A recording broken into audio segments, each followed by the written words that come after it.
إن الحمد لله تعالى نحمده ونستعينه ونستغفره ونعوذ بالله من شرور أنفسنا ومن سيئات أعمالنا من يهده الله فلا مضل له ومن يضلل فلا هادي له وأشهد أن لا إله إلا الله وحده لا شريك له وأشهد أن محمدا عبده ورسوله صلى الله عليه وعلى آله وصحبه وسلم تسليما كثيرا.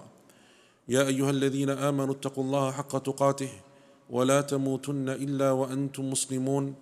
يا أيها الناس اتقوا ربكم الذي خلقكم من نفس واحدة وخلق منها زوجها وبث منهما رجالا كثيرا ونساء واتقوا الله الذي تساءلون به والأرحام إن الله كان عليكم رقيبا. يا أيها الذين آمنوا اتقوا الله وقولوا قولا سديدا يصلح لكم أعمالكم ويغفر لكم ذنوبكم ومن يطع الله ورسوله فقد فاز فوزا عظيما.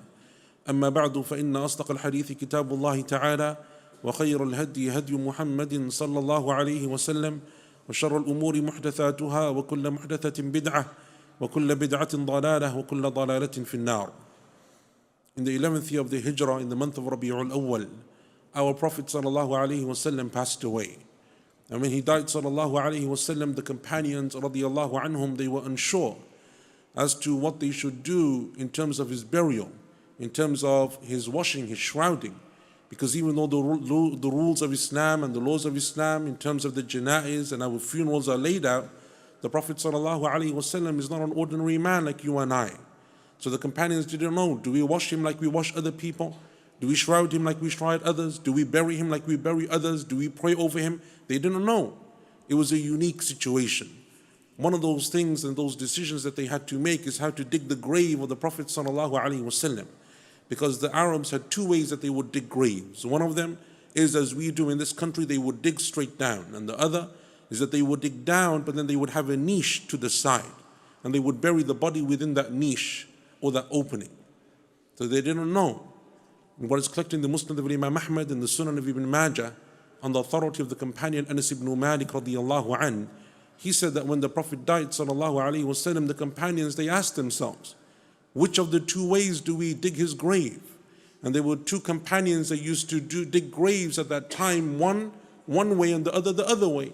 One of them was Abu Talha radiyallahu an, the Ansari, the stepfather of the Prophet of Anas ibn Malik radiyallahu anh. He would dig it to the side, make the niche. And the other companion was Abu Ubaidah ibn Jarrah radiyallahu anh, a companion from the companions of Mecca, one of the 10 promised paradise. He would dig straight down. Anas radiyallahu anh said that those companions then said, Nastakhiru Rabbana, we will ask our Lord to decide.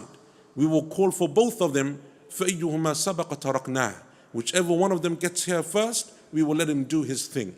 So they called for both of them, and it was Abu Talha al-Ansari radiyallahu anhu that came first. So he dug it down and he made the niche, and that is why that lahad, that niche, became the sunnah for those people that are able to do so. The point of this narration and why I'm sharing this with you is because what I wanted to speak about today is this practice of the companions that the Prophet sallallahu alaihi wasallam left them with when it comes to making decisions, and it is widely neglected amongst us. And that is to seek Allah's counsel and advice, to make the istikhara, to pray that salah and to make that dua, to ask Allah for His counsel, His guidance, His advice, subhanahu wa ta'ala. Ibn al-Qayyim rahimahullah ta'ala, he said that the istikhara huwa jima'u tawakkul. It is to encompass reliance and trust upon Allah Azza wa Jal. To trust in Allah because you leave your affairs to Allah Azza wa Jal. It is human nature that we often are indecisive, especially when it comes to decisions. Who do I marry? Which school or college or university do I go to? Which course do I enroll on? Which job do I take? Where do I go? We don't know. And we make a decision. How often does shaitan come and he makes us regret those decisions? If only I had done that. Perhaps that would have been a better choice. Maybe I should have gone the other way. Our Sharia gave us something that closes that door. Tells you to trust in Allah and put your affairs in the hands of Allah Azza wa Jal. And this was something common that the companions used to do radiyallahu anhum ajma'een. Because as is mentioned, the hadith in Sahih al-Bukhari, on the authority of the companion Jabir ibn Abdullah radiyallahu anhuma, he said, كان النبي صلى الله عليه وسلم يعلمنا الاستخارة في الأمور كلها كسورة من القرآن. Our Prophet صلى الله عليه وسلم would teach us to make istikhara in all of our affairs. I think if I was to ask myself and you, How many times in your life have you made istikhara? For the vast majority of us, we probably can count the number of times on the fingers of one or two hands. When we wanted to get married, maybe we made istikhara. Maybe for that big job, we made istikhara 2, 3, 4, 5 times in a whole lifetime. Jabir says he would teach us to make it in all of our affairs. Everything. Why wouldn't you want Allah's advice? Why wouldn't you want Allah's guidance and direction in every single decision that you want to make? كَالسُورَةِ مِنَ الْقُرْآنِ, as if it was a surah of the Qur'an. Just as we teach our children Fatiha, Ikhlas, Surah Falaq, Surah Nas, Ayat al-Kursi. The Prophet ﷺ would teach them this dua. And he would say to them, إِذَا هَمَّ أَحَدُكُمْ بِأَمْرٍ فَلْيَرْكَعْ رَكْعَتَيْنِ. If one of you wants to make a decision, let him make two nafil, 2 units of prayer, 2 rak'ahs. And in the other wording, دون الفريضة. It's not an obligatory prayer. You can't do it for the Jum'ah Salah. You can't do it for Fajr Salah. But any prayer that's not an obligation upon you, the Duha prayer in the morning, Tahiyatul Masjid when you come into the Masjid, any 2 optional rak'ahs. ثُمَّ لِيَقُولَ, and then let him say at the end of it, and there is the position of many of the scholars that you say it before the salam, after the tashahhud, because you're sitting in a place where you've praised Allah, glorified Allah, sent salat and salam upon the Prophet ﷺ in the tashahhud. Then you make this dua and you seek Allah's help. And it is an amazing dua. It encompasses for us at-tawakkul. And Allah loves the people of tawakkul. وَمَن يَتَوَكَّلْ عَلَى اللَّهِ فَهُوَ حَسْبُهُ. Whoever entrusts their affairs to Allah, Allah is sufficient for them. وَعَلَى اللَّهِ فَلْيَتَوَكَّلِ الْمُؤْمِنُونَ. The believers, they place their reliance, their trust only in Allah Azza wa Jal. You close off the door for everyone else and anyone else and shaitan. And you place your affairs in the hands of Allah. Let Him decide what is better for you. Allahumma inni astakhiruka bi'ilmik. Oh Allah, I ask your guidance by virtue of your knowledge. وَاسْتَقْدِرُكَ بِقُدْرَتِكَ. And I seek ability by virtue of your power. وَاسْأَلُكَ مِنْ فَضْلِكَ الْعَظِيمِ. And I ask you of your endless bounty. Praising Allah, acknowledging Allah subhanahu wa ta'ala's knowledge and power and ability over us. You and I, when we want to make a decision, we often go to people around us and seek their advice. What do you think? Should I marry that person? Should I take that job? Should I travel to that place? Should I move to that area? And people tell you what they think. Your parents, your family, your friends, the people that you know. But all of our knowledge is deficient. All of our knowledge is wanting. It may have been good for me, but it may not be good for you. My experience was good, but your experience is going to be terrible. We don't know. Nor do we always have the ability to do what we want to do. I want to set up a business, but it's going to cost me £100,000. I don't have that money around, but I know that it's something that I really want to do. I ask Allah for His knowledge. I ask Allah Azza wa Jal by virtue of His power. I ask Allah from His endless bounty, His grace, His favor subhanahu wa ta'ala. فَإِنَّكَ تَقْدِرُ وَلَا أَقْدِرُ. For you, Allah, you have all power, I have none. وَتَعْلَمُ وَلَا أَعْلَمُ. And you have all knowledge and I have none. وَأَنْتَ عَلَّامُ الْغُيُوبِ. And you are the one who knows the unseen. Because those people around us that advise us, they don't know the unseen. They don't know the future. They don't know what Allah has decreed for us and what He hasn't. But Allah knows. Allah Azza wa Jalla is the one who controls the affairs of the universe. Allah knows and controls and has within His grasp our future. Allah subhanahu wa ta'ala can turn things as He pleases, Jalla fi'ula. So we ask Allah Azza wa Jalla by virtue of that knowledge. And this was the way of the companions. Anything that is major, anything that is minor, they would seek and make istikhara, not just once, but repeatedly, over and over again. And they've made a decision perhaps, or they're leaning to one of the 2 options or the 2 choices. That's reported in Sahih Muslim, that the companion, Abdullah ibn Zubayr radiyallahu anhuma, when he was the leader of Mecca, and the Kaaba became weakened structurally, he wanted to demolish the Kaaba and rebuild it again. But the people around him said, how can you take apart the Kaaba? And they feared that if someone was to remove any of the bricks or the stones of the Kaaba, that perhaps a punishment may come upon them. Didn't Allah Azza wa Jal destroy the army of the elephants when they tried to harm the Kaaba? Don't do it, leave it alone. It's mentioned in Sahih Muslim that Ibn Zubayr radiyallahu anhuma, 3 days he prayed istikhara.